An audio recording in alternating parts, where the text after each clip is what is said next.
I mentioned roasting Lauryn Hill, and I felt Maybe, yeah. I just heard he's roasting a black woman, and I was just like, my soul didn't. I don't have roasts. That's fine. I have roasts. You can have roasts. That's fine. We just won't be friends after. But We can't. We're not really friends now. It's funny how money changes situation. Bitch, can keep letting you back in time. You better watch out.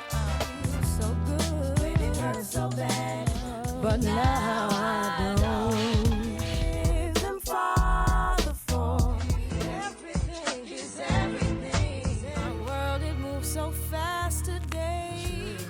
Can't take my eyes off of you. What's up, everybody? Welcome to the Full Spin Club. My name is David Stewart. I'm the host of this online album listening club, and today we are talking about the miseducation of Lauryn Hill.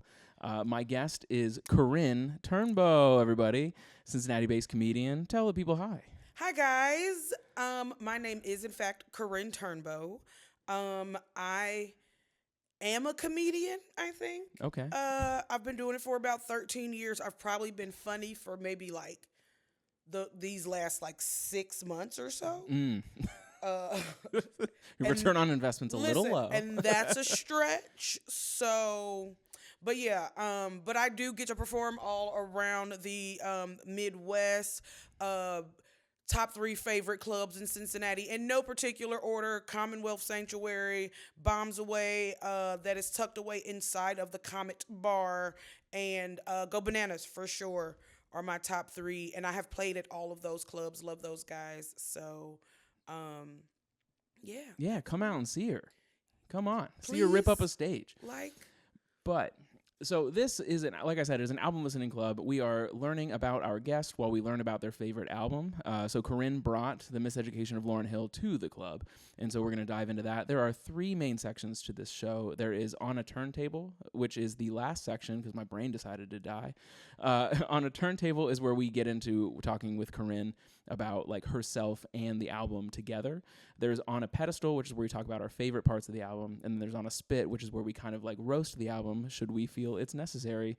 Otherwise, talk about the lowlights. She's giving me quite the death stare. oh, I'm not, and then I don't mean to. We can roast I it. mentioned roasting Lauryn Hill, and I felt Maybe, yeah. I just heard he's roasting a black woman, and I was just like, my soul didn't. I don't have roasts. That's fine. I have roasts. You can have roasts. That's fine.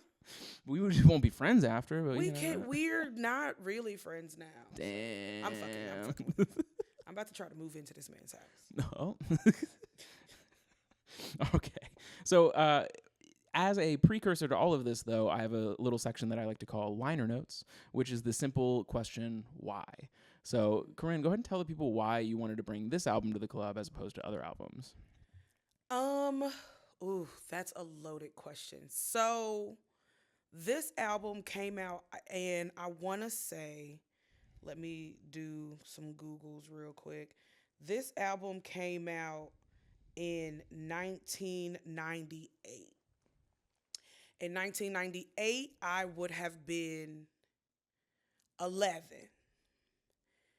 And at 11, you like think you know something, and it pierces your heart, and this is your most favorite album, and you're like, oh, I am Lauryn Hill, and that's cute, and you think that at 11, and it touched me in a way that it hadn't touched me before. But when you go back and listen to this album in your 20s, and then you listen to this album in your 30s, and then I'm still in my 30s technically, but I am damn close to 40, which is scary to think about. Anyway,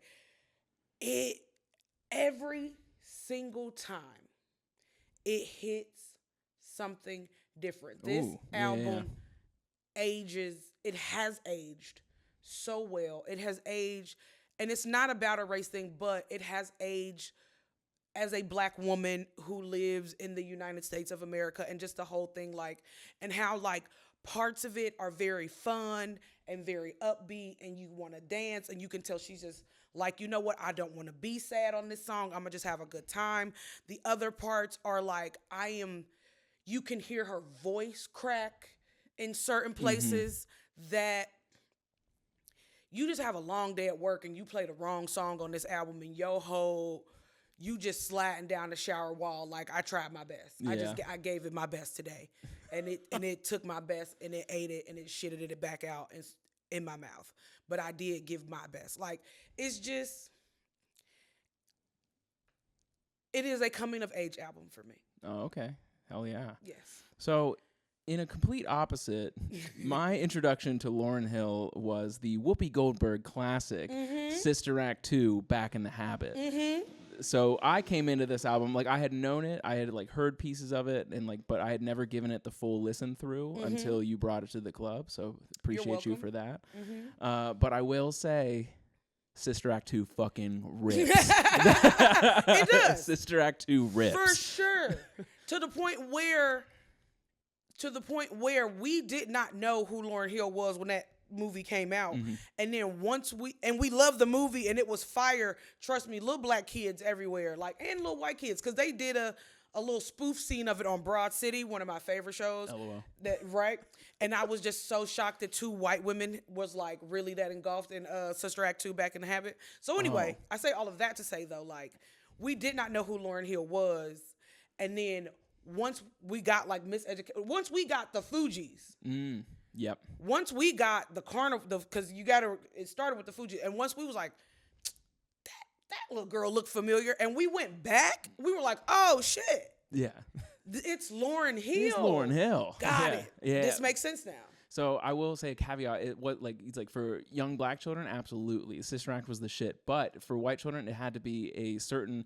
Your parents are religious, and they think they're like bridging the cultural divide. Yeah, they're like, see, no, yeah, like see, black people love God. Yeah, I love God. We can love God together. Yeah. And I'm like, this is better than being racist. Right. You're like, oh, we'll take this. Is it perfect? No. But we'll take this one. Yep. And that's fair. I love that Whoopi Goldberg. Yeah, you do. Yeah, you do. You didn't even notice she didn't have eyebrows. You never do notice that because she's killing it. Yeah, she is. Yeah. See, that's like the level of success we should be shooting for. Is like be so successful they don't even notice you don't have eyebrows. Yeah, for sure. I would love that. I think, but I want my eyebrows at the same time. Yeah, I barely have any to begin with. It was like something I was made fun of as a child. Is that the thinness of my eyebrows? They're like, really? Yeah. They and are when I was kind of fatter, I had like a lot more of a rosaceous face. Gotcha. And so it was just pink. That's hilarious. Picturing you fatter is very fun. It makes me happy. You don't have to picture it. You can go on my Instagram and see it. I will be doing that as soon as this podcast is Wonderful. Awesome. Okay, so that's why, and I'm excited to dive into it with you. So that brings us to our first segment on a pedestal where we're going to talk about the highlights. So I usually have a few questions kind of guide us through this, but you're like, in my mind, the expert on this album as opposed to me, the novice. Okay. So a lot of this information is going to be coming from you, and I'm just here to let you like talk your shit, essentially. That's one of my favorite things to do. Yeah, so talk your shit. Thank you. So the first question I usually start with in this segment is like, as someone sharing music with another person, I always find myself being like, I hope they pick up on this one thing. So when sharing this album with someone like me, who like you could have guessed, this isn't like something I'm like an encyclopedia of knowledge on. I wanted to make a white man listen to. Listen to Lauryn Hill. Which is, so what was something you specifically wanted me to like pick up on? Like, what was your secret hope? You're like, I hope he gets this one thing. Ooh, that's good. If I had to, my secret hope. Okay, boom. Did you notice that there's gospel songs on this album? Yes, I did notice there were like religious undertones. That. Oh, okay. Because it's very much so an R&B album. It's very much so a rap album. She's spitting some very dope bars on the album. But the fact that there are very religious undertones, and again, you got like the world to listen to this album. She won all of those Grammys, so it's like, it was almost like she snuck it in on us. Yeah, I feel the same way when I'm listening to Kendrick, because he has a lot of religious undertones in his, like, we are the children of Israel kind of thing. Yes. And so like that wasn't like new to me. I was like, oh, okay, we're doing this too. Yeah. Or we were doing this first. In 1998, right, as an 11-year-old, and I might not even realize it real bad as an 11-year-old. But let's say I'm listening to, or I probably did, I would say when I was 11, because I listened to the album so much, and I'm like, she's talking about God. Right? Yeah. And so, it was like, for me, that was just like, mind blown. She's singing in the most R&B soulful way that I've ever heard anybody sing about loving God. Right. Yeah. Yeah, or like, what was it? I can't remember the name of the track itself, but like, leading them to Zion or something like that. Like yes. And the thing is, the name of the song is Zion, and it's about her oldest son, who is. Okay. Yeah, but you don't name your child Zion. Yeah, unless you're religious. Like, you know what I'm saying? So yeah. We're in the Midwest. Like we see references to the Bible all the time. All the time, because hell is real. Hell is real. And we're there.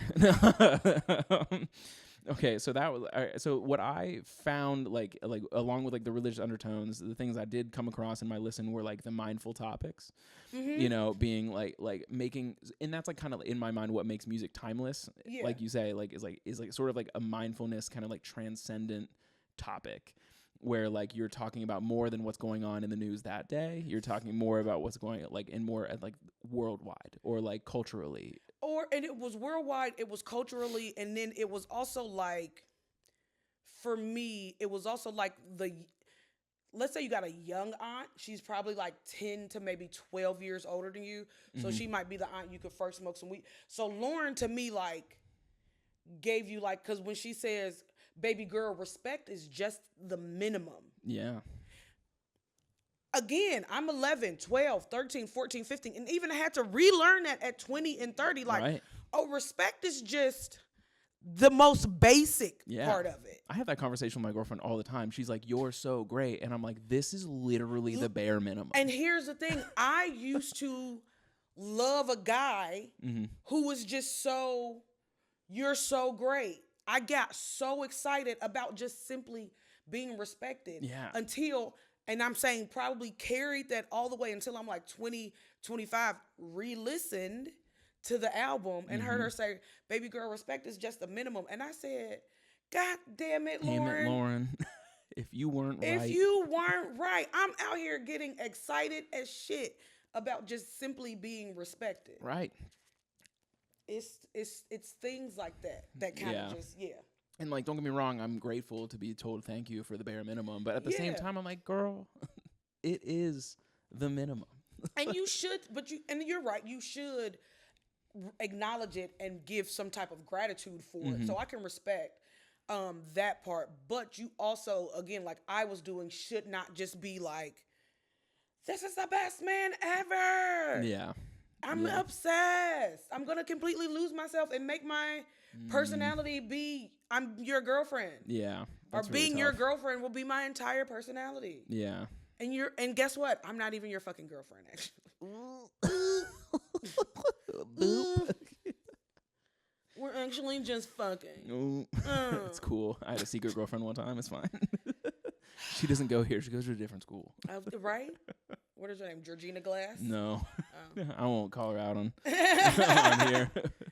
Do you remember George Glass, the alias from the Brady Bunch movie? No. Oh, okay. Never mind. Deep cut. Different podcast. One with someone who's not quite as young as me. That's fine. Fuck you. The other thing I was like, classically her infamous pipes, you know, she has those. She's got those going on. Yeah. Which really got the showcased on Sister Act 2 Back in the Habit. For sure. Which brings us to our sponsored portion of the show. Please watch Sister Act Back in the Habit. We're trying. No, I'm just kidding. And then the third thing I picked up on was the ease of transition between rhymes and vocals. As in, like, you were talking about it a little bit earlier of like the really like easy back and forth between like when she's like rapping versus like when she's like using vocals, like or like vocalizing or like singing. I think Lauryn Hill is the last person who can actually rap and sing. Right. We've heard like Nicki try to sing, and this is no shade, please don't kill me, Beehive. But we've listened to Beyonce rap, and here's the thing. It's not that it's bad. I'm a Beyonce stan like everybody else. Don't do that. But you don't think rapper like, oh, she got bars when you think about Beyonce. And you don't think vocalists like, oh, she can really blow and sing when you think about like a Nicki Minaj and things like that. Even with somebody like Drake, who is really... I was going to bring him up. Yeah. I was like, honestly, the closest we've gotten we've gotten is Drake, but Drake is not... You are not putting a Drake vocal... Well, he's not belting. That's what I'm saying. And I'm saying... Yeah. She can belt you out something. Yeah. She's pushing wind. And then she will say, how you gonna win when you ain't right within? Yeah. Bitch, stop. Save some of it for the rest of us. Relax. Yeah. Because, like, Drake is the closest, but he wouldn't be able to, like, belt in, like, a theater sans microphone, but Lauryn Hill could. In Sister Act 2, Back in the Habit. Yes. God, just watch the movie. You saw her. I sing. Yeah. Yeah, Drake couldn't do that. He's not a classically trained singer. He's smooth with it. He's smooth with it. But, I mean, too smooth. Wow. What are you going to do? But those were the three main things that I picked up on. So how'd I do as far as, like, my, like, your protege and listening to Lauryn Hill? Type shit. I think those are very good. Mm-hmm. But I think one of the things you did miss. Okay. There is a level of vulnerability in this album that I don't know if I heard, to where I mentioned earlier, you can hear her voice crack. Right. And of course, she's in a big fancy studio. We can re-record that. We can take that out. We can do it. And I'm sure she was like, no, I want it. Yeah. There's a vulnerability in lyrics where she's like, my world, it feels so sad today and everything has gone away. I was unable to achieve. So torn up that I was unable to achieve. How, like, we don't, and living in, especially, because keep in mind, this is 1998. So we don't even live in an Instagram world where you can make your life look better. Yeah. We genuinely don't know how your world is going. Yeah. And it looks good because you're Lauryn Hill and you've won all these Grammys and you were in the Fugees and all of these things. And you are sitting here telling me that you're having you volunteered the information of you're having a hard time and you were torn up about it. Oh my God. I wonder if I didn't pick up on the vulnerability bit because, like, I spent so much time listening to, like, sad boy shit, like, growing up, like, where, like, all that feels the same amount of vulnerable. But I will say that, like, that the fact that it was recorded in 1998 is huge because that is before any therapy talk became, like, a mainstream situation where we were talking about mental health and whatnot. Because, like, my favorite album of the last 2 years is Why Would I Watch by Hot Mulligan. Okay. And they're, like, a pop punk band out of Detroit. And, well, I guess Lansing. But that album that came out 2 years ago was, like, incredibly vulnerable and, like, talks about, like, generational trauma of, like, you know, of Midwestern families, which is, like, something near and dear to my heart. But so, like, I'm used to that, but not from 1998. Definitely not from 1998. Yeah. And how you were like, you're a sad boy. There were no, I'm not going to say there were no sad Black girl songs, because of course you got, like, you can go find a sad Aretha. You can go all the way back to a Etta James, but just... It didn't feel as real? It didn't feel as real. Yeah. It felt so... And again, to reiterate my point of just... It felt just as real in 1998 that when I listened to it in my car this week to prepare for this pod, it was... just as real in 2024. I mean, yeah, authenticity is authenticity, especially when you're talking about authenticity of feelings, because, like, feelings don't change, like, given the times. The feelings are all the same. The reason those feelings are happening does change, like the world events or whatnot, but, like, those feelings are feelings. Like, those are just elements of being a person. Yeah. And, like, you can't break them down any further. So, like, of course it's timeless because she was being authentic. She was being authentic. And then the other thing that I couldn't remember because I am a smidge high. Sure. A lot of the old sad songs were because I was in love and now I'm not in love. I'm not in love anymore. There were not a lot of songs that were like, I did not accomplish the thing that I wanted to accomplish after trying really, really hard to accomplish it and even preparing and doing all the things right, and it still fell apart. And don't have anybody to blame, and I feel unworthy, and I feel like Yeah. it was never, like you said, that therapy speak, that inter-reflection type thing. It was never really that, like the songs of the 50s, 60s, and 70s weren't that thing. Yeah. At least like not a lot of women singing it. So it was just, Yeah. it was a different type of pain. It was, again, I was a very sad little black girl in 1998. So that Hey, man. it resonated with me in a way that People be sad. people dog. be sad. And like, will people be like authentically sad? Because like, again, like even going back to like where you can find a sad Aretha song. Yeah. You know, but it does seem fabricated. A little bit. You know, or like talking about like the tragedy of love lost. You Yeah. know, like that was always what like sad songs were about. But like there is no like, especially like in the black culture, I'm assuming, Not a like, lot. Not a people being like, I'm just kind of depressed. Because black people weren't even allowed to be depressed Yeah. for a very long time. Mm-hmm. To the point where now our grandparents still be like, our parents. What do you got to be sad about? Like our parents now have, this is how black people, this is how black parents try to deal with depression. You better go depress those dishes. Nigga, what? better go depress that shirt that needs ironing, bro. That like, what are you crying for? Well, cry, clean your room and cry. Yeah. Bitch, my room is dirty because I'm depressed. It's so, like, we weren't allowed. Yeah. We were not allowed. So to hear a black woman in 1998 Yeah. express some level of like sadness that is not revolved around getting your heart broken and just kind of living in the world as a black woman. Yeah. I was like, ugh. What a valuable thing to like. Yes, 'cause, seventh like- grade is so hard. Yeah, because like I've talked about this on this show before, that like art is like a beacon to your people, and like what an important beacon for her to be like signaling to people like, hey, if you're down, it's okay. Yeah. And like it did like normalize that kind of like For that kind of sure. stuff, and like get people thinking, and like that's like the value of art as a whole. Like is like being like, no guys, like because like we get in this world, and like I am perpetuating it myself by creating content, but like we live in a world of content, but we still need art. For sure. For Like, sure. We still need people to express things that are hard to express, you know, because that's all art is. Like sometimes like this feels like, or like I want this to look like how it feels. Right. And like, because like feelings are such weird, like sixth dimension type shit where it's like, it's hard to, you can't do it in words sometimes. It needs to be a sound. If it can't be a sound, it needs to be a way something looks. Like if it can't, then it needs to be a way something is shaped. Yeah. You know, like it, and then like, that shape needs to be a certain color. Yeah. And then that color needs to be warm or cold. Yeah. And it's just like, God. Yeah, it's like why we need it. So like if nothing else, if no one gets anything else from this show or like art in general, it's like just make the art, dude. Make the art. Make the stuff. And Make like the sometimes art. it doesn't even need to be like successful in order for it to be good. Right. You know, like, No, for 'cause, sure. Like, monetary success means dick. Right. Or, yeah. I mean, like it's good to be sustained. You know, it's like good. Yes.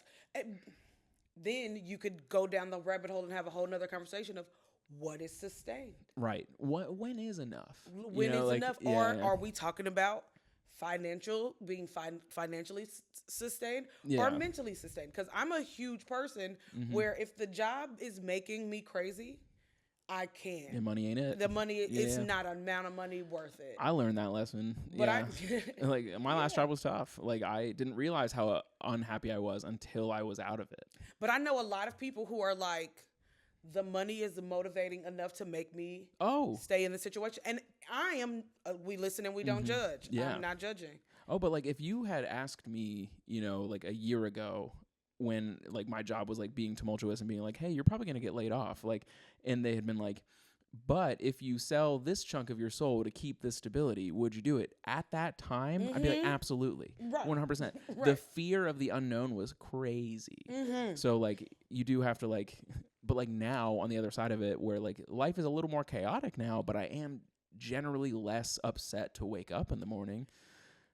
You know, Yeah. like what are we gonna do? Right. You know? And so you have to figure out whatever your balance of that looks like. Yeah, You got to figure that out. and And that's hard. that's hard as fuck. That's hard in a and you capitalist don't world. like fully figure it out till you too old to do something about, like to, Right. you know what I'm saying, to actually enjoy that knowledge. Yeah. You're like, fuck, I'm 68 and I finally found my balance. I'm about to die in 3 days. 68. Not 68-year-olds are not dropping dead. I hope. I don't think so. Okay. So my next question for this section is typically, what are your top 3 songs? Okay.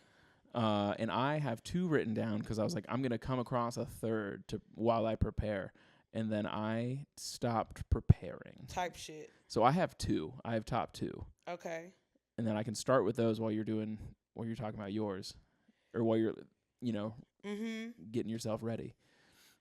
So, this is so stupid because I don't want to pick. Sure. But I have to. And I could tell, you're dumb. I hate this. Don't worry, it gets worse. I hate this. Yeah. Do you realize X Factor is on this album? I do. And I'm supposed to pick 3? X Factor's the one that Drake cut up, right? Or fuck Drake. Yeah, I know. So. I actually intentionally left that one off of my list because of that. Because of that, like, because I can't stop thinking about that Drake song. Yeah, so, no, okay. Because nothing, D'Angelo. Okay. Top 3, in no order. Tell Him. Okay. The Miseducation of Lauryn Hill. Mm-hmm. The title track. And X Factor. Okay. Mine are in order. Okay, that's fine. My number 1. We'll start from the top. Forgive Them, Father. Because I think that was just a really good thing. That's a really good thing she made. That's a really good thing she made. That's very, very Midwestern man of you. And it is a really good thing she made. It's a good thing she made. Well, that and like just, dude, how many times have you ran into someone where like, oh, they don't actually know they're doing this? Like, how much of the pain in your life comes legitimately from ignorance versus malice? And then again, it's the most backhanded gospel song ever because she's spitting on it and it's Forgive Them, Father. But the thing is like, and she's also kind of like praying. The song is like she's praying for us. She's like, they really aren't aware. They know not what they do. They do. Yeah. It's very good. It's very good. And well, because like it's wild to me because like how often is everything that happens to you just kind of out of ignorance, because in that makes malice so rare. So that when you run into malice, you're like, what? And like, then when was the last time you met a person that was like, you know what? They're being a complete asshole to me, but they have absolutely no idea what they're doing. Honestly, they don't know why they're being an asshole to me. They've never met me. Yeah. So forgive. I'm going to choose to forgive them. Dude, I literally had to do this with my own parents. Or like they don't know. They don't know. Like everyone's trying, but like it's not. It's like it's affecting you in a negative way, but. Dude, they're trying. I am sensitive and petty. Probably my 2 highest character traits. Okay. I cannot forgive you for being a butthole to me. I don't care if you know. Yeah. If you know what you're doing or you don't. I don't have it in me. My feelings are hurt, and now I'm sensitive and I'm petty. Okay. And now I want to hurt your feelings times 4 million. Oh, sure. I usually don't, but I do want to real bad. And anywho, so the concept. The desire is different than the action. Sure. Yeah. But the concept of someone saying, like, I have evolved enough in myself.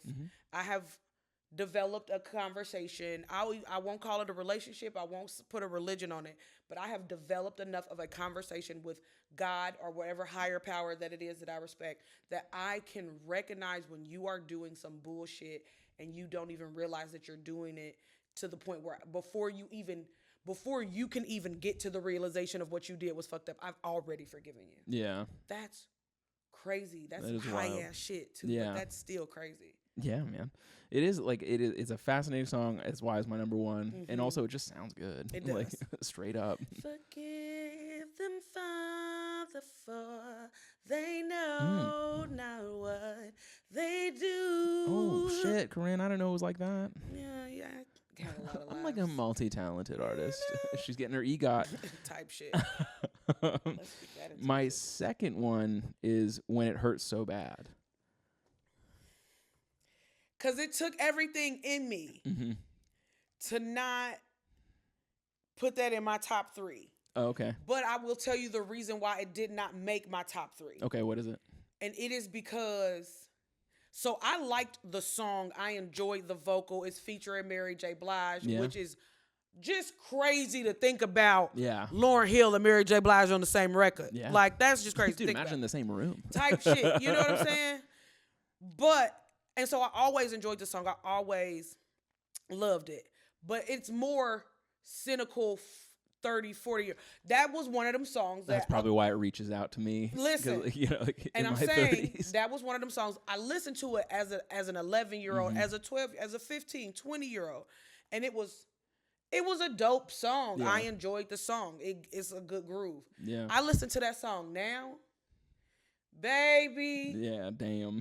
If you got a penis and I have listened to that song in the past 48 hours, you probably shouldn't stay very far away. Just come correct. Because because when I tell you I used to love him, and you realize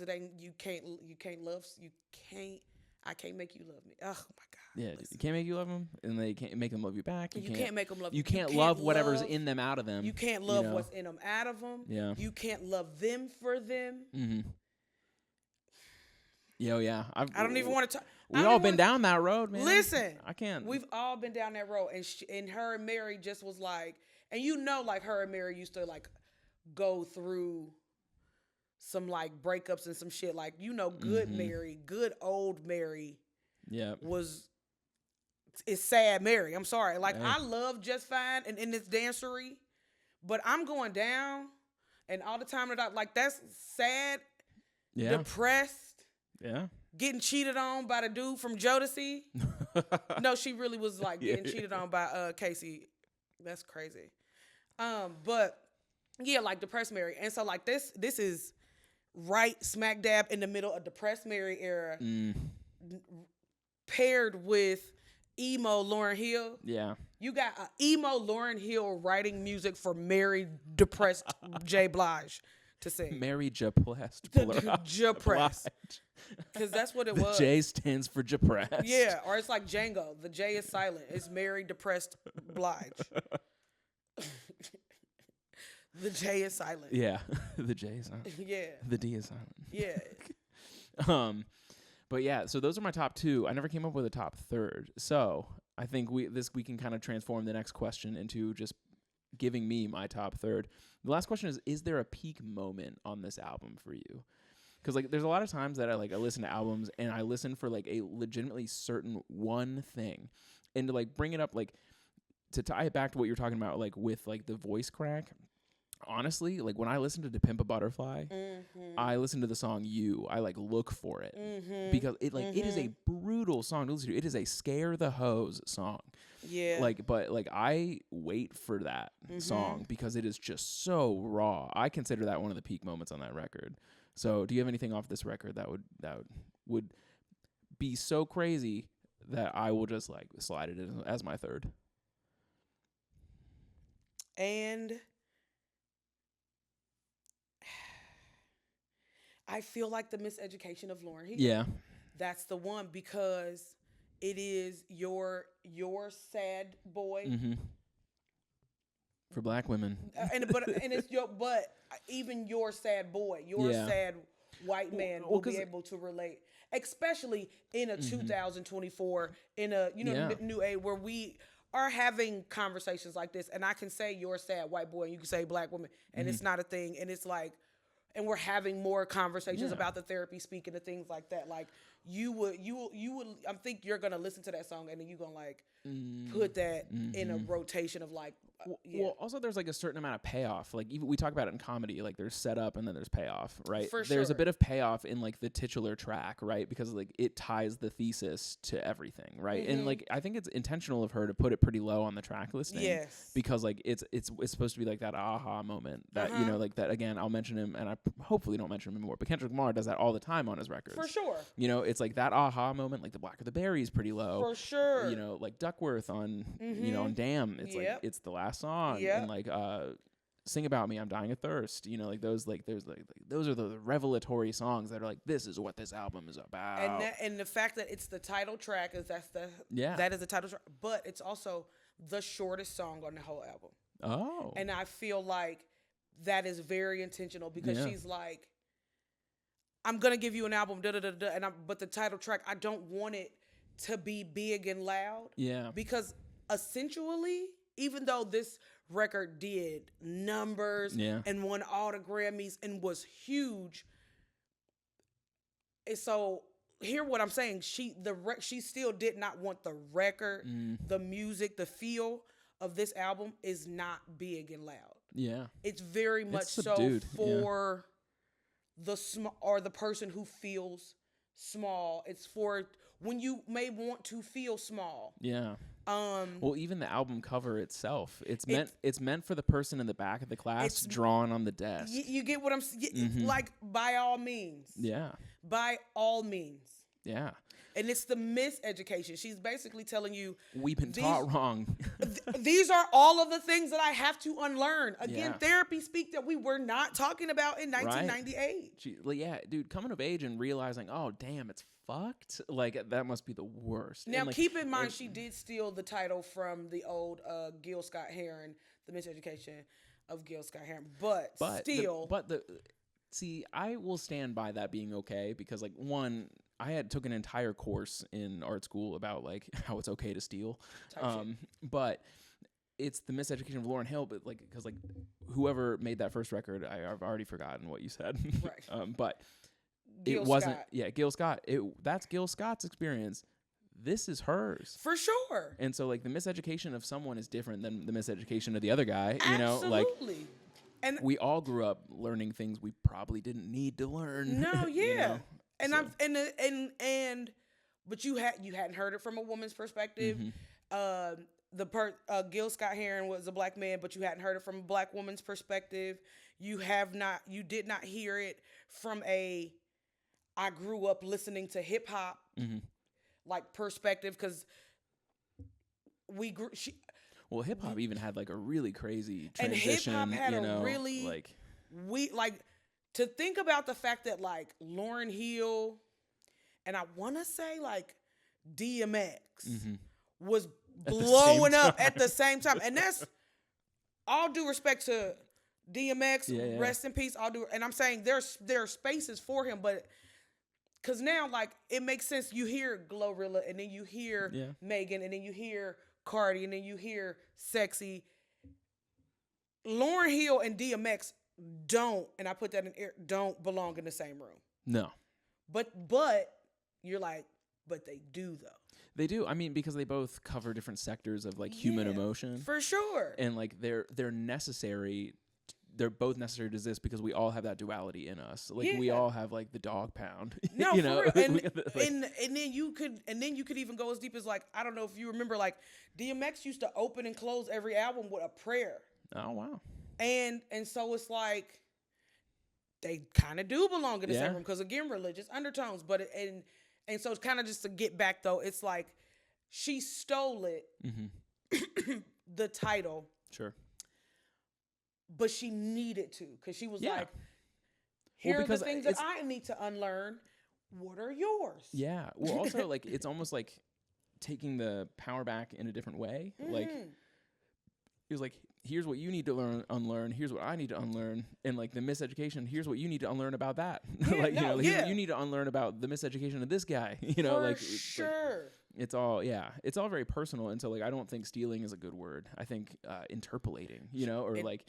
Is interpolating a real word? Yeah, it's in the music business. It's like instead of a sample, you interpolate. Like you take a segment of something and then like flip it and make it different, but it's still the source is from a sample. Like white people be knowing shit. If I would have heard a nigga say interpolating, I guarantee someone's gonna hit the comments and tell me I'm wrong. But like, that's it'll fine. be like that. But if I would have, that's crazy. That's fucked up to say. But if I would have heard a black person say that, I would not have thought that was a real word. Oh, you don't know many music producers. What's crazy is, as a black person who grew up in the city of Cincinnati, Ohio, and did most of her prominent years between 1998 and 2010, I actually do know a lot of music producers. I think we all know a lot of music. Producers, you know? that word's thrown around a ton. Type shit. So all right. So I'll add the Miseducation of Lauryn Hill as my third. Then you've convinced me. Thank you. So that actually ends what I have for On a Pedestal, which is the highlights. So that moves. God. Now we're moving on to On a Spit, which is where I talk about the lowlights. Okay. So I have some written down. But like they're more just talking points. I want to hear your perspective on these versus like actually tearing this apart, because I by no means do I want to do that, but there are some. No, I don't want to tear it apart. Okay. I have like a very like real philosophy on this show of like I try not to yuck people's yums that hard. That's fair. Because like I respect who brings stuff to the club. Like this means something to you. I'm not going to sit here and shit on it forever unless you're my friend Max. You can go watch that episode though. I spent the entire episode ripping Jimmy Eat World apart. It was awesome. That's hilarious. But that's because he's my buddy and I like terrorizing him. So my first thing that I noticed on here that I was like, was, and this is kind of like ubiquitous across a lot of hip hop for me.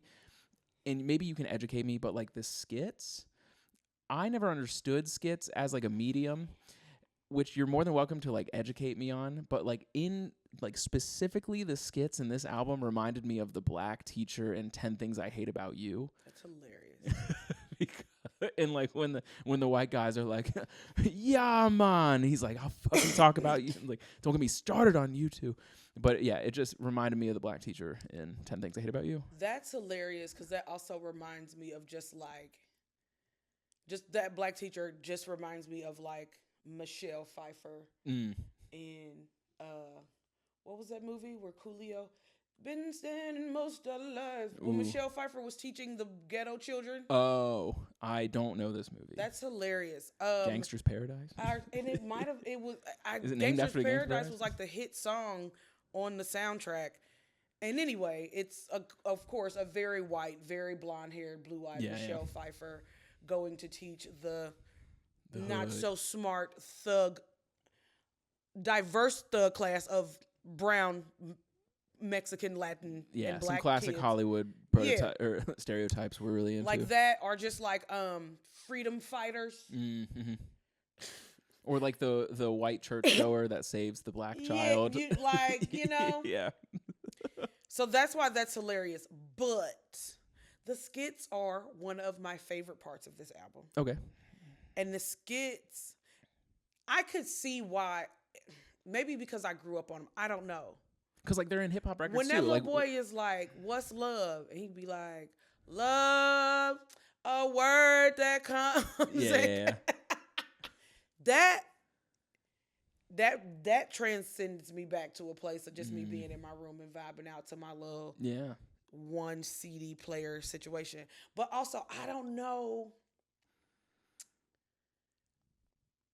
Because like there were skits on like Southern Playlistic Cadillac Music, and there's skits on like 90s hip hop in general. There's skits in like Eminem, you know what I'm saying? It seems to be like a very large part of hip hop that I just never got educated as to why. And I don't necessarily know the why.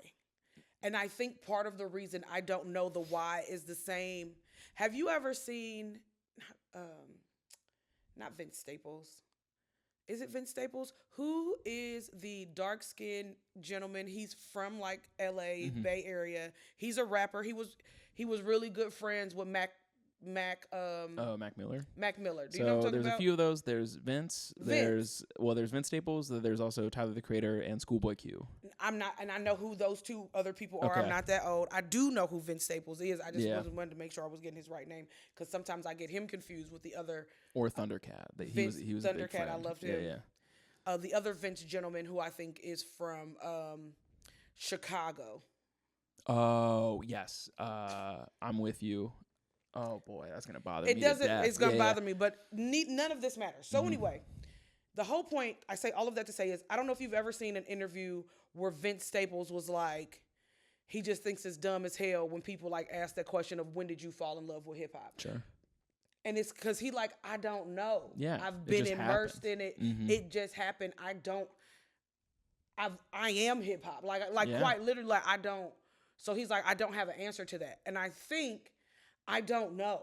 Yeah, that's fair. I don't have an answer to that. Because it could go as far back to as when you hear the breakdown of Boys to Men talking in the middle that, baby, I forgive you. Yeah. I knew he was always there. Like, it was a skit. I'm sure there's like well, like I know a lot of Bootsy Collins albums. Yeah. Was, you know? I know a lot of hip hop comes from like traditional orating, like storytelling, For right? sure. And so like the skits might contextualize the album at large, because like I think a lot of hip hop, at least during this era, because like same with Southern Playlist or Cadillac music, it's like coming from a place of storytelling, and they're like conceptual albums that are meant to be an entire piece of work, not necessarily single smashed together in a record. Like, here you go. And it's that, and it's also, again, because sometimes it doesn't mean too much or nothing, because if you remember old No Limit albums, The Last Don by Master P, Silk the Shocker, all of them, that era, hella skits on them motherfuckers. Yeah. Why? Don't know. Wasn't piecing the album. Yeah. It wasn't doing what you're talking about. It wasn't Okay. making the It was album just being fuller. funny? It was just being funny. Interesting. I wonder if it's like an essay thing where like you got a 500-word essay, and like, you know, like the label's like, we need this album to be 40 minutes long, and they're like, I got 20 minutes of material.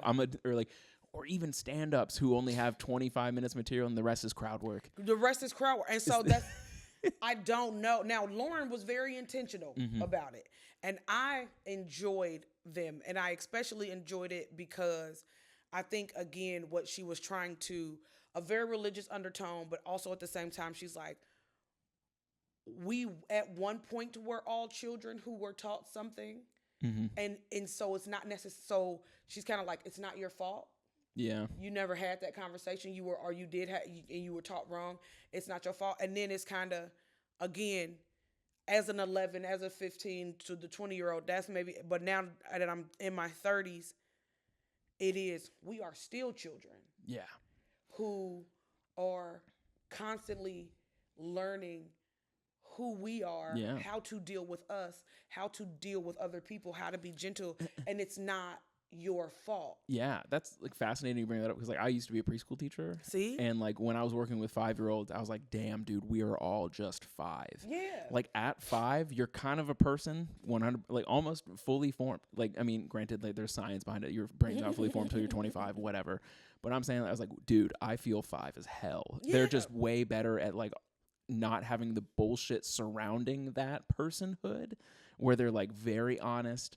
They know what they're feeling, and they're gonna tell you. They're gonna show it. They're gonna do all these things. And then I'm like, oh shit! I like had like a mental breakdown one day where I'm like, oh my god, he's in there. Like, the 5-year-old. Yeah. That's just caked in like 20 years of just whatever. And then when you think about that concept, and then you tie it into the religious undertones of, like, for me, I call it God. God is like, he has been there and done this and sing this thing to us, to where at our big age, he's like, you're children. You're 5. Yeah. You're so small. You're little bitty babies. Right. You don't know anything. You really are like, and so God is like, so she's like, just know that he genuinely doesn't come down on you and is not as hard on you as you are on yourself, because he gets, you're a child. Yeah. You're 5. You're 5. We're all just 5. We're all just 5. You don't know shit. Yeah. Of course you let your mind trick you into thinking that you're sad all the time. Yeah. Duh. You're 5. Like, you know what I'm saying? So it's just like, yeah. All right. But yeah, I don't know why skits. But I will say this, and just to wrap it up. If I did not grow up in a world where a lot of the music that I listened to, especially like at the time where I was deciding what kind of music I like, because Southern Playlist of Cadillac music, what you were just talking about, Outkast is one of my favorites. So Aquemini, Stank On Ya, skits. Yeah. All artistic skits. Also, though, that era of No Limit and Master P, Silk the Shocker, Master P, Mystical, Mia X, Cain and Abel, all skits. Yeah. All stupid. I saw I grew up with, I do wonder. if I did not grow up with skits, though, skits would be stupid to me. Yeah, well, I don't think they're stupid. I just wonder their purpose. Or yes. You know, in maybe there's multiple purposes. Maybe we've touched on all of them. But like, Right. I'm sure again, one guy in the comments is gonna tell me I'm dumb. But like, hey, I'm For pretty sure. used to that at this point. That or lame. I've heard that one in the comments. Yeah, what are you gonna do? Yeah. Um, Kind of lame. Yeah, I get that. Look at my NASA shirt. It's got a patch on it. You not helping. I know. Okay. You said. What do you want me to do?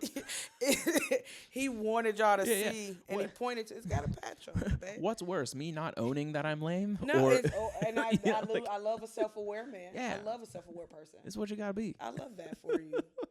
And your I your know. patch. Yeah, and my patch. Got a patch on it.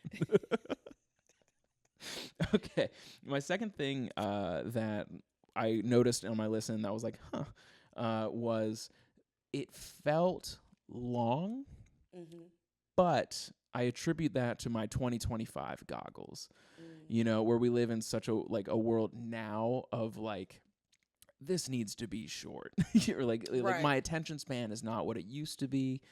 Like, it's like what, an hour and 15 minutes long? It's an hour and 17. Okay, yeah. Which like, so like in my mind, like a lot, like same with stand up, like I think that the golden zone of shows or any sort of work like this is like the 30 to 45 minute range. Okay.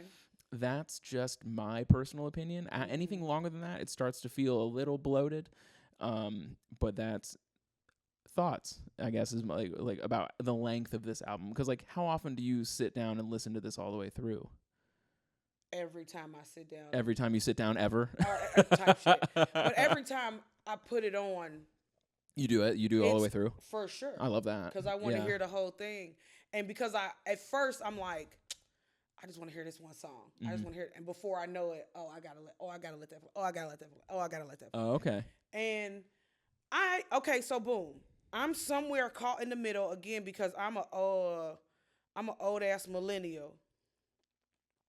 I grew up listening to long ass. I'm talking about Oh, sure. long Like double ass. albums. Like- Yeah. And I'm talking about, because I'm talking about listening to Donny Hathaway records where it's 17 8-minute long songs. Yeah, I mean, I listen to Now, the band Tool, you same get, deal. It's like like- a 2-hour long record. Like, but masterpieces, so Yeah. you don't skip it. You listen to the whole thing.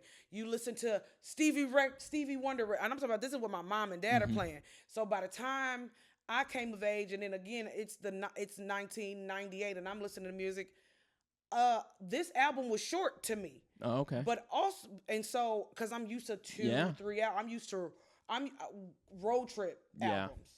See, a lot of what I listened to growing up was like pop punk records that are about that 30 to 40 minutes. Okay, see, no, and they're fast. Like the songs are like 2.5 minutes, and they're just shredding through them. I'm listening to gospel songs Yeah, those will last a while. that are. I hear those church services Like, last did you see last how- even longer. Nigga. An hour and 17 minutes ain't shit. That's the first hymn. Look, you hear what I'm saying? But in exchange to that, I have gotten slightly sucked into. I don't watch television a whole bunch like I used to anymore. Yeah. I sit at home and I scroll Reels Yep. and TikTok Yeah. because I have an attention span that is this long. Yeah. I don't want to watch a 30-minute, an hour thing. I want to watch 2 minutes Yeah. and then be re-stimulated by something different. So I could understand why you, and then I'm 7 years older than you. Sure. Because you're just 30. I'm 30, Right? yeah. That's what I thought. So I could understand why you might think it was long. Mm-hmm. And for somebody who is even 8 years later than what I'm talking about, it could be long. But is it actually long? I mean, the scheme of things, no. No. I mean, obviously, like I had Carl listen to The Wall, you know, and Yeah. The Wall is so long. Yeah. And that is like just self-indulgent long. Yeah. It wasn't long for a purpose other than to be masturbatory. Right. So Right. ridiculous. This is a commute to work, commute back home. You listen to the whole thing. Yeah, that's fair. Yeah. That was like, and like again, because like besides 2025 goggles, I also have full spin club goggles where like I do this for a job now. Yeah. And when people bring albums, I'm like, this is gonna take up time. Like, you know, and like, so like I have that going on where like people will bring. I'm like, oh, 30 minutes, we're doing that one because like I'm just busy. Right. No. And the thing is, doing stand-up and now stand-up feels like that for me. I still have fun doing stand-up. Yeah. But I'll It'd be like, long. Shows be long. Shows be long. 15, 20 minutes on stage is actually a lot longer than sometimes it goes by quickly. Yeah. When you're doing really well, it goes by very flies. quickly. When you're doing very bad, it's the longest 15 minutes of your life. Yeah. And then I'm like, I gotta take a shower. I gotta get dressed. I gotta turn into a girl. I gotta put a wig on. I might have to put on some makeup. Sometimes I choose not to. I will shave my beard. Yeah. I gotta put on an outfit and drive to the thing and sit there and do. That's why I'm never minutes. on time. To be honest with you, it's really just the selfishness of I can no longer stand to sit through an entire comedy show. I'm only at the host level, so like when I'm hosting shows, like it's like you're up there for 10. For sure. And then you just go sit while someone else does it. Then you go bring up the next person, and then they do their business, and then the headliner gets up, and then you just like hang out. Yeah. But if you do like a weekend of them, you've heard their set, and you're like, well, what now? Right. Yeah. Like, yeah. I'm just on the clock. And that's exactly how it feels when I'm watching. If I'm doing a feature or because I host too, like it depends. Like, but when I am, or even if I was the headline, when I'm headlining, I'm like, I don't have to be here at 7, guys. Yeah. The show starts at 7:30. I'm not gonna go on stage till maybe 8:15. Yeah. I'm not getting here till 8:05. For sure. I'm not about to sit here and watch this whole shit. Unless I book you, and then you're right on time. Or unless you book me to do a podcast to talk about one of my favorite albums of all time. I was sitting out. I was actually early, kind of technically, because I ate my dinner parked in the car. Hell yeah. That's commitment. See? That's what we love to see here. I also Everyone knew take notes. If I went home and had dinner or went anywhere near my house and had dinner, I wouldn't have seen this man today. I get that. Yeah. Because, dude, as soon as I'm home, I'm home. Yeah. Oh, it's done. It's done. The early days where I was like at working a job in an office and I come home and then I'm supposed to go out and do comedy after. Dude, the going out and doing comedy after, it becomes very hard. When I tell you, I cannot tell you the last time I went out to do comedy after a thing. Yep. Because I mean, I'm doing it today, but like that's because I haven't left my house today. There's a very big difference. For that's sure. the first. That's my first outing. Yeah, that's why. This is my first outing. Of course, I'm That's gonna why. go, but That's like, why. it's not always like that. Because I think I know where you're going. Are we allowed to say it? Yeah, you can say Chameleon. You're going to the Chameleon tonight, which shout out to John Holmes. Have you had John Holmes on the show yet? I have had John Holmes on the show. Because John Holmes, the music that man has retained in his mind, it's impressive, crazy. Yeah, and he one of the flyest motherfuckers I've ever met in my life. John be putting that shit on. Yeah, and I don't think he get enough respect for that. Even though maybe the way people treat that mic these days. But the way people and I want to go and I need to go. Baby, I'm taking my bra off as soon as I get in. I hear you. Yeah. You worked today, didn't you? Yeah. Yeah, see, I didn't. Exactly. That's what I'm saying. This is my work today. Yeah. I'm not going to that thing. No, I edited some stuff. It that thing type shit. I was editing stuff and like, this is my first outing. Of course I'm going to go. But like, this is the first time you've had on pants all day. That is true. I did laundry. See? I did laundry. I edited videos. And I wish. It's late. I'm like, what the? It feels very late in the evening. It's 7:30. Jeopardy. It's winter, man. Winter's fake. Jeopardy is on. Winter is the fakest, but a very real place. Yeah. It's scary. It's a brutal time of year. Okay.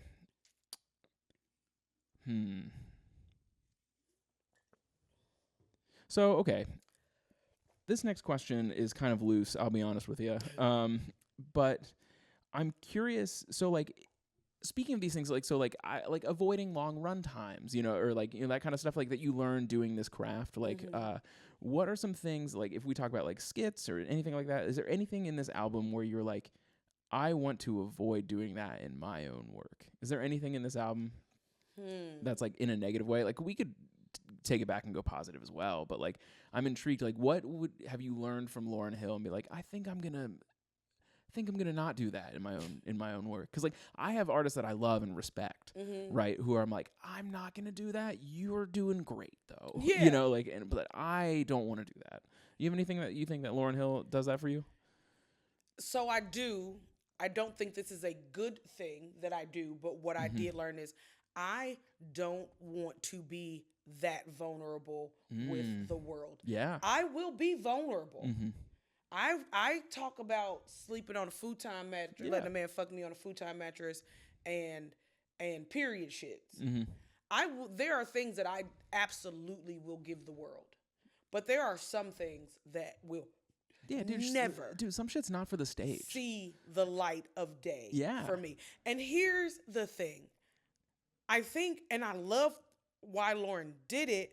It was like, she was like, I'm gonna let you in on what I'm going through, so you can now be empowered and you can now feel the same to share. And that's a lot of what I try to do with my comedy. Sure. Like, genuinely. I always say, like, I want to be the auntie to a generation of young people that is not your stereotypical kind of aunt. I don't want to talk about school and grades. I want to know your pronouns. And then I want to tell you that I don't give a fuck what your pronouns are. Right. I do, but you do in the right way. Right. I do in the right way, but at the same time, not too much. Give it to me in doses, kind of type shit. But no, give it to me. I want to know your pronouns. I want to know how you are mentally. I also want to know, have you looked at your vagina in the mirror yet? Because that is one of those things that you should be doing and no one is talking about. Know thyself. Yeah, you should know thyself. I want to know, like, are you masturbating now? And not because I want to know if you're masturbating to my nephews, but now I won't burst in your room. Now I won't. Yeah, I won't. I'll be knocking. Yeah. I won't. And so I love the fact that she was vulnerable because, again, she was like, I've been hurt by a man. I've made my whole personality being ... girlfriend. Sure. I had a son at a time that maybe wasn't the best time in my life to have a child and try to have a career and all of this stuff. And I had to, and so she was, and then so it was hard and all of that stuff. But, and so I love that she was vulnerable, but I'm too scared. Fair. There's some things that will be close Well, to there's my like chest. certain levels of vulnerability. Like there's like stuff that you've processed and you're ready to share. For sure. That's like, I have that same vibe with stand up as well. Like, I'm not going to talk about something until like it's had a minute to settle, or like till I've wrapped my mind around it and you're receiving what I'm willing to give you. Yeah. It's like there's like a lot of that, like that kind of protection of yourself up there. So I totally get that. Yeah. And like, cause like there's like comics like Gerard Carmichael who will get up there and just like play voicemails he hasn't heard yet in the microphone and from his mom. Right, and I could never. Yeah. I'm like, and like, I know there's like certain value to that, but also, dude, like, I feel like you're not helping yourself mentally by like just broadcasting 100% real and raw, like to the general public. The general public doesn't deserve that shit. Listen, because we're all fucking mean. Right. And we're all going through it as well. Yeah. I don't want to cry at your comedy show. But at the same time, I can respect the Lauryn Hills and the Gerard Carmichael and giving it to you as it's happening in real time. Like you said, raw and uncut. It is one of those, like, it's almost like one of those, like, a Beautiful Mind kind of situations where it is probably problematic. Yeah. But it is also probably one of the highest evolutions of being okay with your feelings. Yeah. You get what, like, so it's like, that's It is No, something, thank you. Yeah, something we could maybe strive to be. No, or thank you. We just don't. I would just like to smoke my weed and wrap my mind around it, and Yeah. then when I'm ready for it, I will give it to you in the very cute packaging that I want Yeah. you to have it in. I've wrapped because it up I for won't. you. No, Yeah. I won't be showing my feelings in real time. Because it does kind of become like it puts the burden on the audience. You know, like because sometimes people who are too raw on stage, it like the audience is like, what? Yeah. and and they can tell you're not ready to talk about it, but you're forcing yourself to talk about it. It's like a whole thing. We've seen it a ton, For like, sure. And like I'm just like, like because like comedy is not therapy. It's best done in conjunction with. Yes. It's best done in conjunction with. Yes. But the audience of people who are like, because like, dude, 9 times out of 10, unless you're at a club gig, comedy is happening to you. Right. It's not something you willingly walked into. Right. It's happening to you. And to add a level of like, here's my, like, it's like Ali Sheedy dumping her purse on the table, like in Breakfast Club, I when know exactly no one asked her to to do that. Yeah. Like it's a lot like that, and these comedians need to like chill. Right. And pull one, maybe 2 things out of your proverbial. Is that the word? The proverbial purse. The proverbial purse. But don't dump. Mm-mm. I'm not, and that's what I'm saying. I'm not gonna dump my purse. I will pull. Yeah. Here's a tampon. Yep. Here's a tissue packet. Here's a random fork. I'll pull. But my balled up panties that are still currently in my purse Don't do because I that. had sex with somebody last night that didn't even fuck with me enough to allow me to bring a change of actual clothes and take a shower at their house. I won't be pulling those panties out my purse. He's like, girl, it's like 4 cents a gallon for water, Right. right? I won't be pulling those pennies out my purse because I am not ready to explain. Exactly. But So we can take that from Lauryn Hill, like, let it inform our creative process. thank you. We can. We can. Mm-hmm. So that brings us to our third and final of the traditional segments on a turntable. This is where I'm turning it on you a little bit, even though I haven't exactly not been doing that the whole time. Right. But these questions are definitely more like high level about your life and like kind of like the parallels between yourself and Lauryn Hill. Okay. As far as like women in entertainment, because I know like Lauryn Hill had like a really wild time in the entertainment industry, if I remember correctly. Like her reputation is really fascinating. And also dealing with that kind of like attention and whatnot. So I'm Yes. curious about your perspective as like another like black woman in entertainment. Mhm. Like what is your perspective on it? What does the audience owe you? Like what do you owe the audience? Like that kind of stuff. Like all like the really like heady philosophical stuff that comes with putting yourself out there as like Right. a traditional minority group. Because we talk about all the time in comedy how like the bearded white dudes like me are in fucking droves. We're not special. I know that. So like I'm curious as like your takes on like a creative person in this environment and like where you see yourself alongside Lauryn Hill in certain ways. I would like to kick that in your direction and see where your head's at. Or you can tell me to fuck off also. Type shit. I don't want to do that, David. The parallel that I see myself with Lauryn Hill is because I'm a comic, I always call it Dave Chappelle syndrome, but Lauryn Hill would be a great example of this syndrome where we view our talent and our desire to express our talent and our desire to be sustained mentally, maybe financially by our talent that is both a gift and a curse. And meaning Lauryn loves to sing. Lauryn loves to write music. We think she loves to perform. We don't know. Jury's out. The jury's still out on that. But she definitely loves to create and be creative and all of those things, right?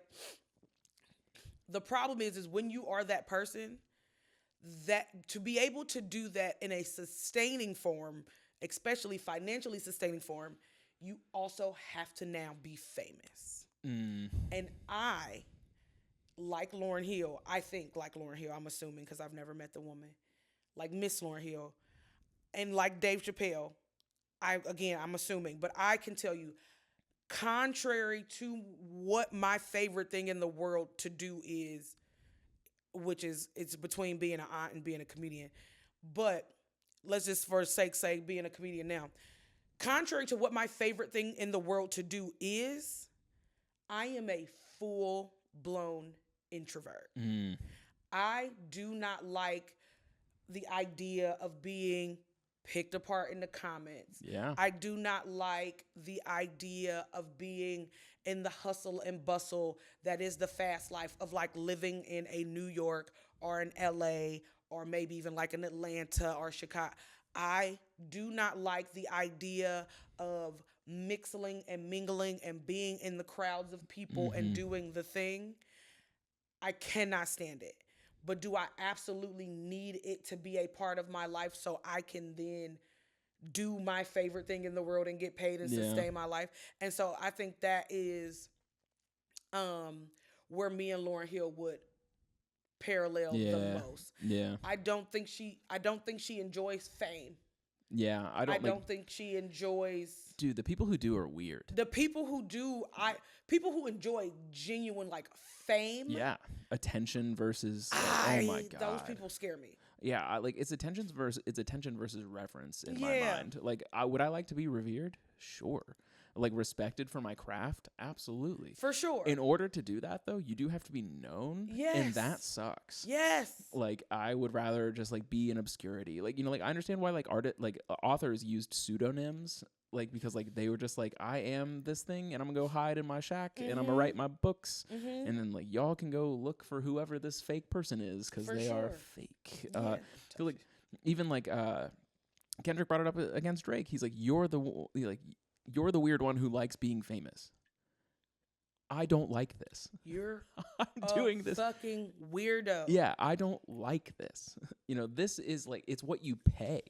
Like I sold my soul at the crossroads type shit. Like, that's what that means. Like, you sell like your privacy for the sake of like wanting to like share with people, but people inherently kind of suck a little bit. Yeah. And so then I think you can tell the difference between the art that is produced by someone who is doing this for the attention and for the fame, as opposed to someone who is doing this because they're like, this is probably my only outlet that I genuinely enjoy getting these types of feelings out. This feels necessary. This is absolutely, because this is necessary, because if I wasn't an artist writing these songs in Lauryn Hill's case and singing these songs in Lauryn Hill's, and if I wasn't an artist writing my jokes and telling, I wouldn't have these conversations with anybody else in real life. These are way too vulnerable. And I'm talking about even after I wrap my mind around it, I would have been like, oh, wrap my mind around it. Okay, I can put that away because that's done. I don't have to tell anybody about that. And I'm perfectly fine not telling anybody about it. Yeah. But because I am not fine not telling anybody about it, and I need to have these conversations. And the only way that I feel comfortable doing that is on stage in a very funny manner. And Lauryn Hill's like, the only way I feel comfortable sharing these feelings is I gotta literally like sing it and cry it out and write it down and make it melodical and all that stuff. It's interesting because like sometimes like both jokes and music end up being like a shield of like the true vulnerability. Absolutely. You know what I'm saying? If you got on stage and we're just talking this out in real time, it'd be so different than if you've curated it into something palatable for the people. For sure. And so like it's like I need the jokes as well to like shield myself from the actual hard thing. Yeah. Or like just because I like being entertaining, or like like it's like one of those things. I like being funny. It's fun. Right. Yeah, like, it's a good time. It's so fun. It's so fun to the point where one of my favorite things to do, because I hate when my friends do it, is like when I'm in a room full of people and not even trying. I'm just a naturally witty person. I'm not trying to toot my own horn.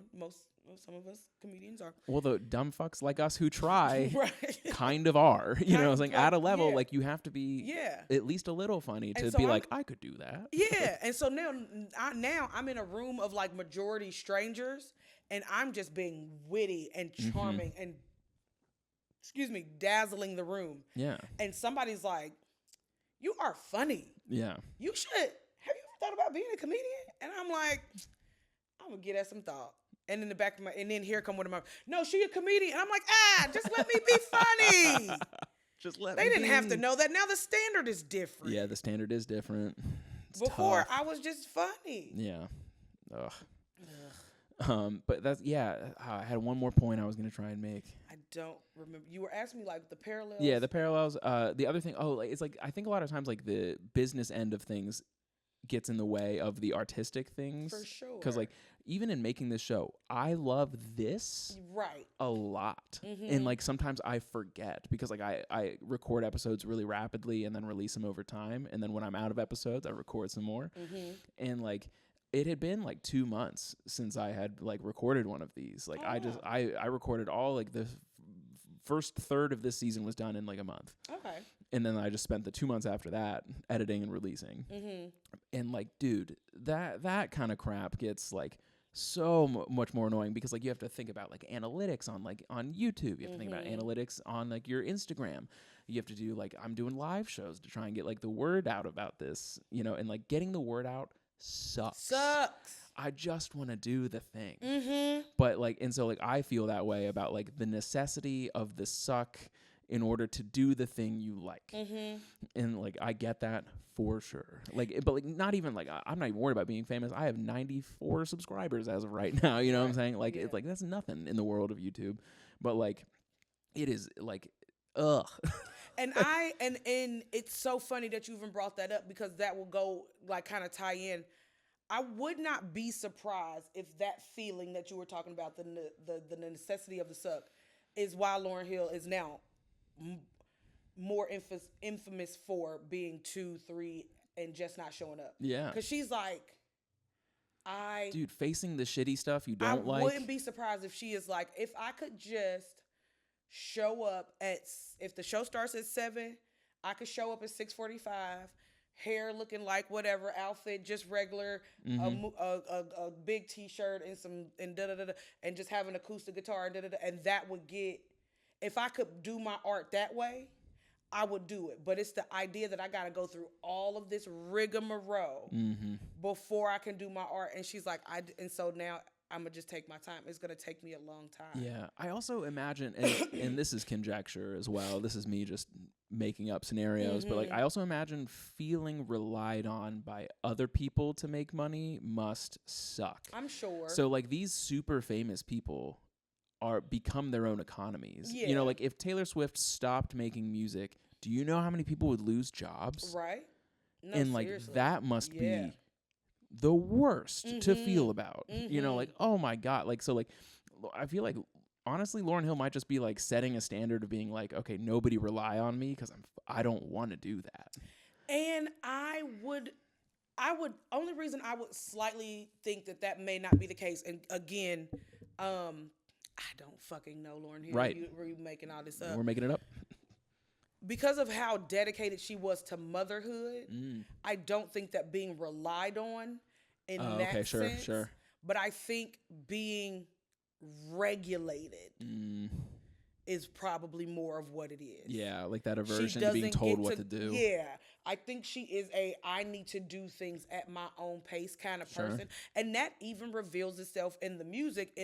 She was like, I needed to process this thing and then write a song, but I needed to do and I needed to go through my weird 20s and to get to the I used to love him. Like I needed to, but don't regulate me. Don't put me in a box of if you are a Lauryn Hill fan like I am, her acoustic album that she did with Unplugged and I Get Out of All Your Boxes, because again, I'm a fan. So she doesn't. I don't feel like she wants a box. Yeah. She doesn't mind the responsibility of people relying on her. Okay. I do believe she doesn't want to be told how to do it. She just does not want to be told how to do it. And that's fair, man, dude, because like the creative types, like, it's like, well, you only got this product because I was free to make the product. It's like that classic, like in music as well. Like, like everyone's first album rips because you had 15 years to make your first album, right? Or however long it took you. But like that second album is tough because now you have a 2-year deadline. And so like that's like why they call it the sophomore slump. You have a 2-year deadline. You have an expectation of what it's supposed to sound like. You suddenly have debt. Yeah, you suddenly have debt, and now you do have a small economy, almost ecosystem of people who are now relying on you. Yeah, and yet doing my thing is what got you the thing you liked. exactly. So the meddlesome hands, I get that. Yeah. For sure. What else? I think so.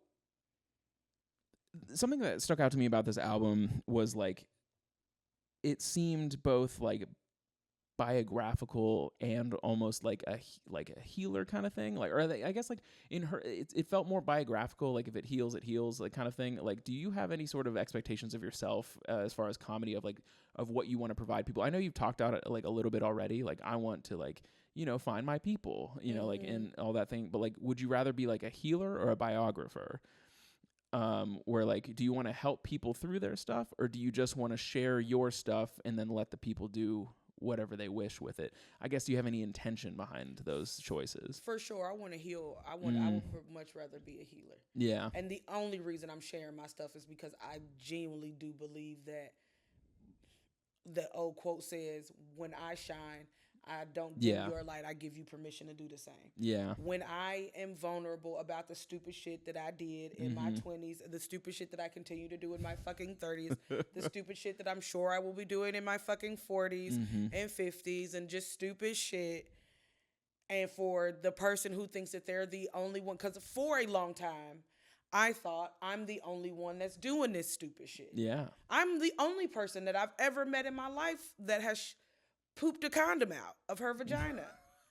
Come to find out, another shout out to Broad City, they had a whole episode about when she pooped a condom out of her vagina. I didn't know. And if no one ever tells you. And so it's the idea of sharing my stupid, silly shit. Yeah. But with giving you the invitation, or just that, I see you, girl. Yeah. Like you want it's to make, not just you, babe. You want to make people feel less alone. I want to make people feel less alone. I want to make people, and specifically women, feel like it is okay to not know it all and not have it all together. Yeah.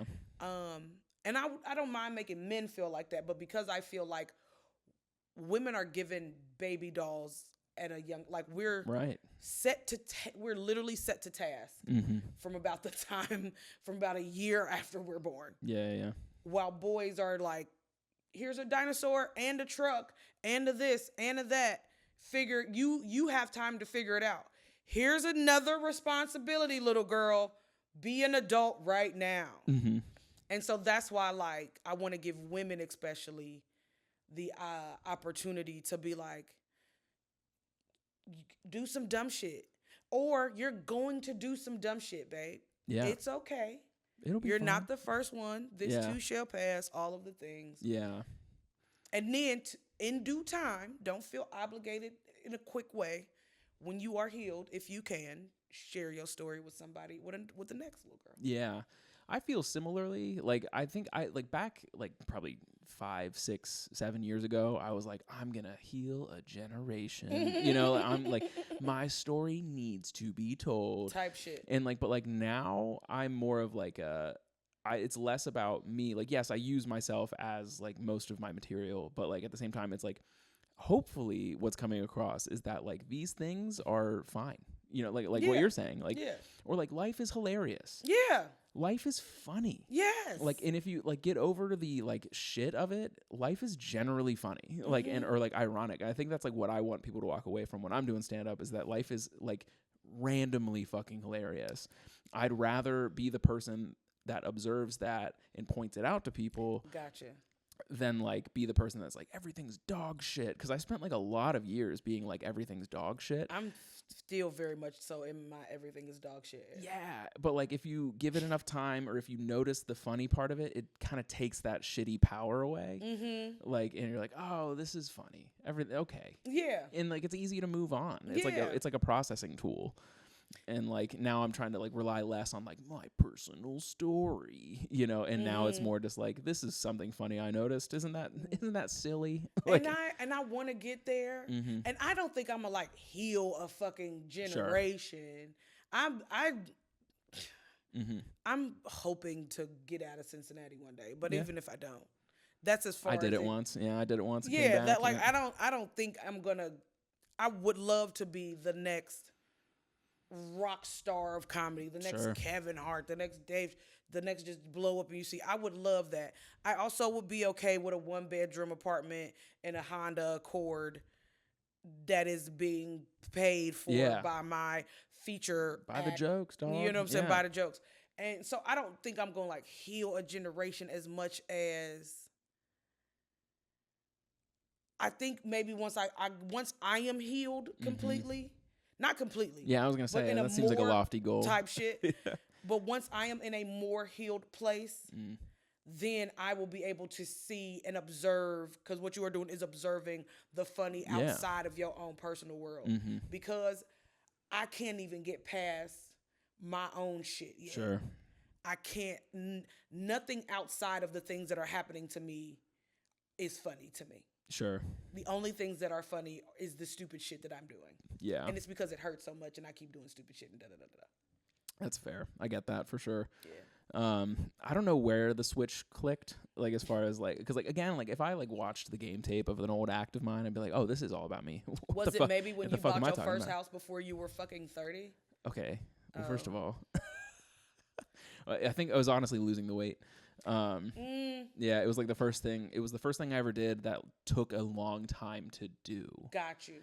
And like I realized my power of consistency Got and you. what consistency can bring. Got you. It was a very large life lesson. Okay. And then I was like, okay, now I know how to apply this to other shit. Oh yeah, see, I don't have a power of consistency at all. It is very powerful. It's incredible. Like and like it's wild, and like how slow it was, because we live in such like a weird world of like instant gratification and all that shit. But like consistency and patience will get you so far. Oh my gosh, those are the two things that I lack the least, that I like the most. So it's interesting because like one of my main things about the weight loss that I approached it as was like, what am I lacking in my life? And it was discipline and intention. Those were the two things. And so I was like, okay, so if I feel like I'm lacking those things, how do I inject those things into my life? Because like they're there. Yeah. It's not an outside thing that's going to come to me to save me. It's going to have to come from within me. And so my focus during the whole weight loss years were those two things, discipline, intention. And like I did them through action. Got you. So I'm eating during certain times, which is scientifically intermittent fasting. But that is an act of discipline. We eat between these hours. And then like the intention is like we eat things that are good for us, you know, that provide you protein and like good, you know, that kind of stuff. Those were my actions that were ideas, you know, like, and so you keep the goal on wanting to be disciplined. Yeah, and then carry it as long as you fucking can. It's the old, it's like the old church, like the thing you see on like a church pillow or whatever, where somebody is like, when you ask God to be patient, he doesn't sprinkle a fairy dust of patience on you. No, he provides you provides opportunities. the opportunity for you to be patient. And that is applied with discipline or intentional or grateful, whatever it is. He doesn't sprinkle this dust of, here is the way to be these things. He's like, here's an opportunity to do this. Will you take it or not? And I will, every time when it comes to patience and discipline and intention, be like, nope. Meh. Yeah. Meh. I don't know. Maybe one day. Hey, again, no shade. You know, like no shade. We listen listen and we don't judge.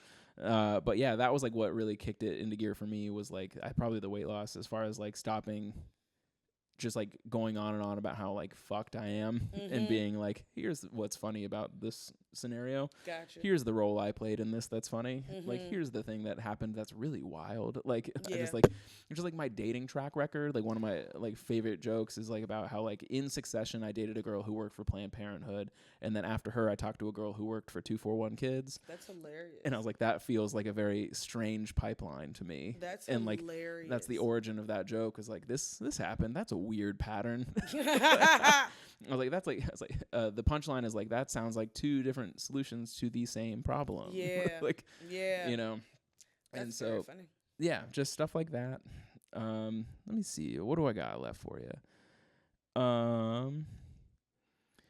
Do you think that Lauryn Hill was coming from a place of love and growth with this album, or like a place like of like aspiring to love and growth, or do you think it was more of like a hurt kind of thing? It was coming from a place of hurt.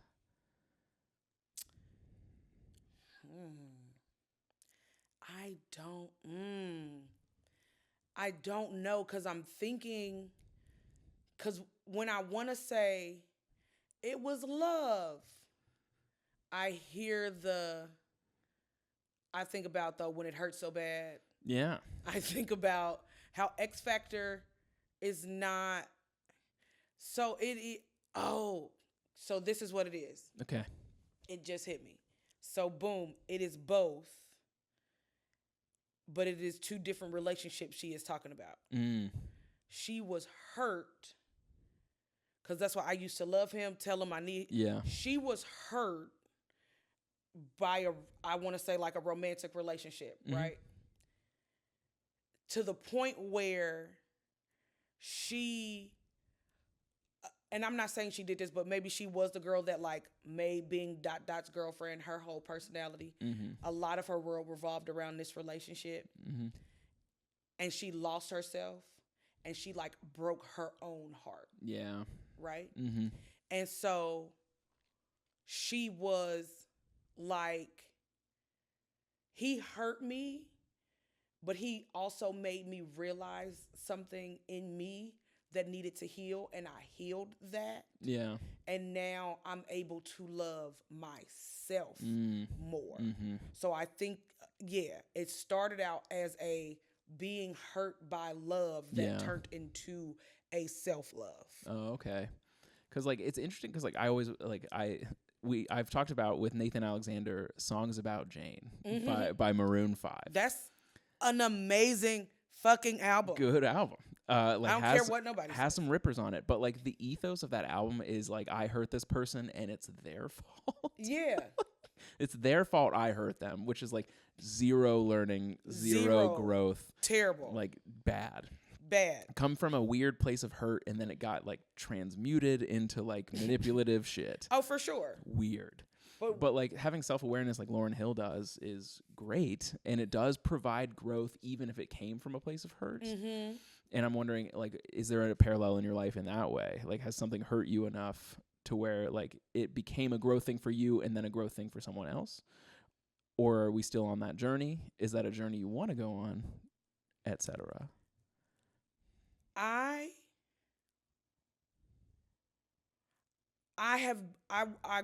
because again, how I said some things will stay close to the chest. I won't give out names and or relationships. But I will tell you this: it was not a romantic relationship.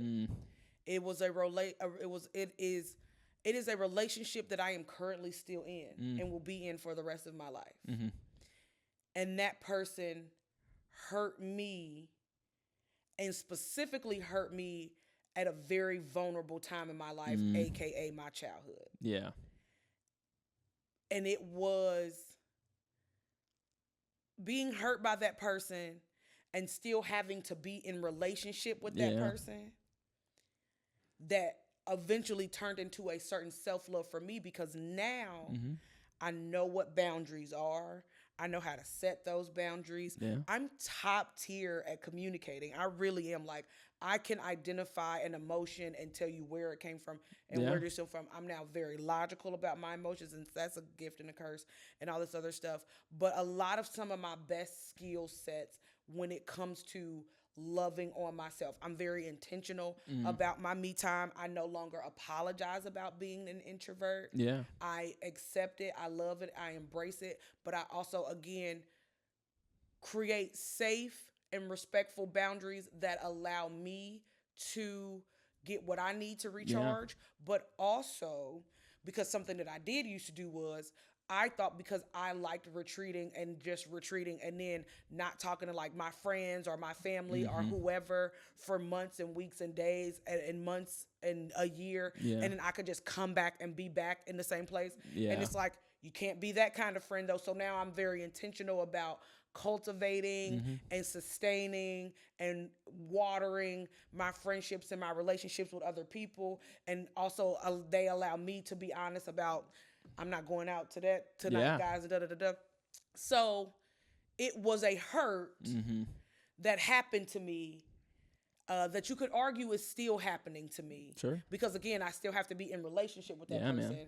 But being in relationship with this person has definitely brought out some of my most favorable skill sets. Oh, yeah. And also one of those skill sets might actually as well be comedy. Yeah. And is that also like what you take as being an aunt? Is that you're like passing that on kind of thing? Like, cause like, are these the skills that you plan to like help your nieces and nephews out with in the process to kind of save them a step? Absolutely. Yeah. I'm trying to save you a step, but as opposed to telling you that because I know you, sir, you can tell somebody that the oven is hot, and then a lot of us I know I was born in the 80s, and even early, we had to let them touch it. Yeah. You know what I'm saying? There's and I'm natural like, consequences. That's right. the thing, yeah. Because that's the only way they're going to learn. And I want to be the person that's in between, like, don't just tell them it's hot. Also, maybe not let your child touch the stove, but know what you can do? Yeah. Show them your scars. Interestingly, so at the preschool, we were taught how to handle natural consequences by so like we had milk crates, right? Oh. That like you could like build with, you could like do whatever they wanted with them. And like the rule was if it's over too high, they can't climb on them. So that's the boundary. Like you're welcome to climb on them, but they can only be too high. Right. For their own safety. And one time there was a child like climbing on one, but they weren't like kind of interlocked. Yeah. They was like a little like twisted. And so what you're supposed to do in that, like as an intervention, is you're not supposed to tell them not to. You'd be like, hey, I noticed that that's looking a little wobbly. If you fall, that's why. Right. Or like, so like it like you might fall and just let them know. Right. And then when they do inevitably fall, right, you kind of like circle back and be like, hey, remember how I warned you that was, you know, like it looked a little unstable. That's what that means. Right. And like, that's like why you fell. And like, it's okay that you fell. And like, we help them get up and we try again, you know? So that is like what natural consequences. And that's like, it sounds like what you're aiming at. And it's exactly what I'm aiming at. And as opposed to like telling them, hey, this is why, it's my thing would be like, hey, before you come up there, let me show you something. And it's a video of me doing it. And it was wobbly and just falling. Be like, hey, I just want you to know, like, you can do that. Oh, yeah. And you might be more talented at climbing crates than I was. And you might do it successfully. Yeah. But this is usually the outcome to what you're about to do. And here's that decision. And that's what I want to do. Because I also do feel like our parents and our grandparents and a lot of our family settings like always wanted to sweep the bad shit under the rug. And that's why a lot of us have these childhood traumas and these family issues and you know what I'm saying, whatever, and all this other stuff. And instead of having, again, you don't have to tell everybody everything, but shedding some light on certain things can help somebody in the long run. Oh, yeah. And so, yes, that's what I'm saying. I am probably going to suggest that you don't touch. No, I'm not. I'm going to let you touch the stove if you decide. I'm also going to show you my scars, though. Let you know this is what happened when I touched the stove. Do with that information what you will. Experiential learning is valid. For sure. Is valid. But all right, I think that's the end of my turntable questions, which means we've made it to the end of the show, which is a record scratch, which is what I call it. It's a mini game. Okay. So I have 2 mini games that we could play. I'm going to pitch them both to you. Okay. And then I'll let you choose your own adventure here. Love a choose your own adventure. All right. So Lauryn Hill has a very long track record of making people wait for her shows. So I have a game called What's Worth Waiting For, where we rate, you know, what's the thing, you know, like I'll have you come up with 3 things that are like, what is worth waiting 3 hours longer than you expected to. Okay. And then the other one is Drake Ruined This Too, which is inspired by X Factor, where he chopped that up for whatever the fuck song that was he did. Get your cat for me, there for me. Yep. I actually really like that song. Yeah, and it like I said though, it ruined that song for me because I only think about Drake now, which sucks. Type shit. And so I was like, what are the worst things he's ruined? The worst things Drake has ruined. Yeah. The world. No. I am not one of those people that like hate Drake, Sure. especially because like with this new Kendrick movie, I just genuinely was never a real big like fan of Drake. I also wasn't either because he wasn't talking about the stuff that I care about.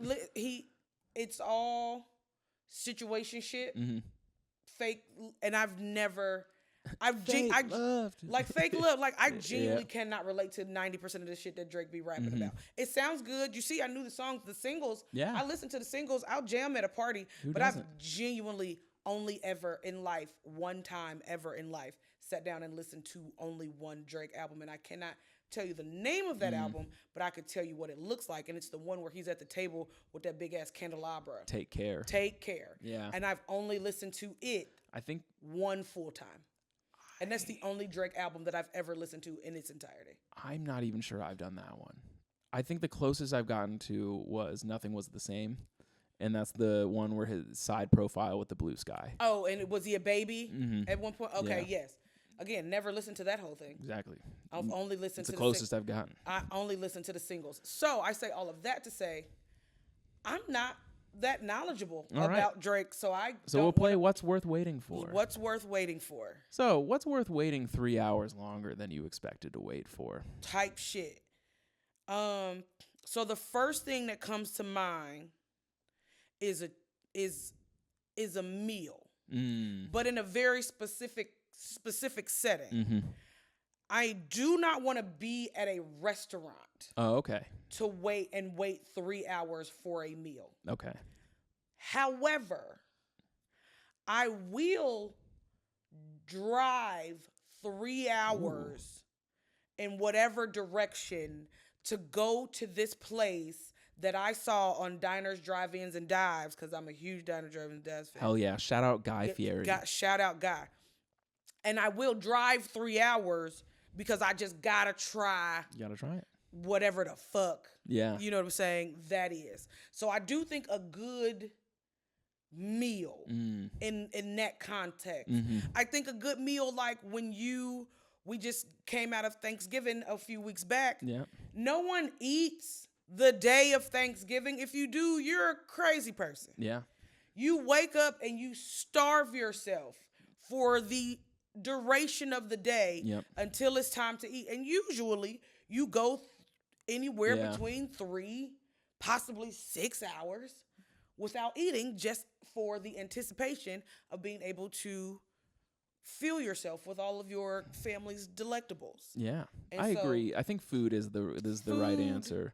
Because like, imagine baking something that takes a long time. Like you know, we could say turkey, but turkey's kind of like low on my totem pole of meats. Yeah. But like a roast, you know, you got like a 3 hour or like smoking stuff that takes forever. A crock pot roast situation.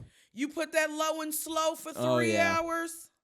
You come back home and your whole house smell like crock pot roast, and now it's just warm and that's worth waiting for. That's worth it. That's worth it. That's worth it.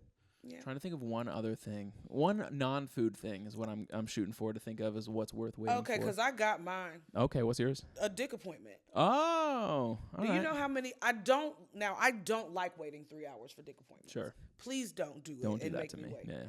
But if it's good, it's good. But am I still asleep when you send me that you up text 3 hours after you said you was coming?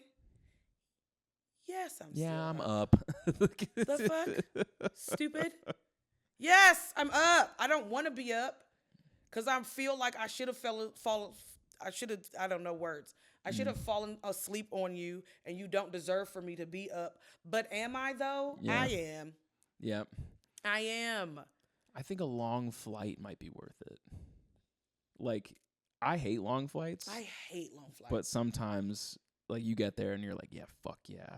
Mostly because it is ultimately a time saver. Imagine, like, going across the country. I hear you.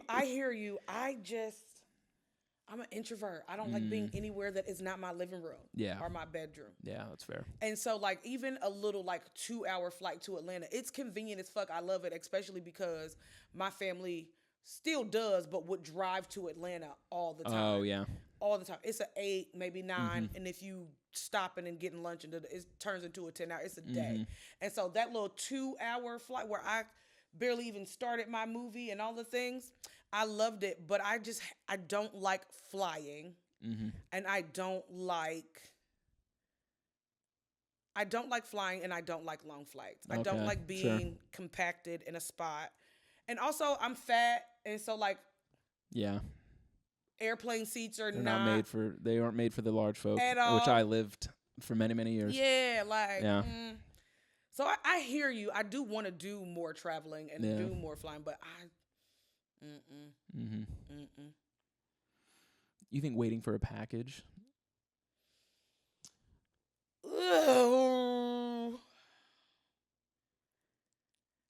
No.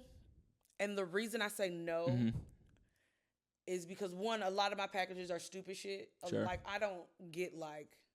anything cool. Like, I don't get anything really cool. I'm getting Fashion Nova clothes and stupid shit off of Amazon.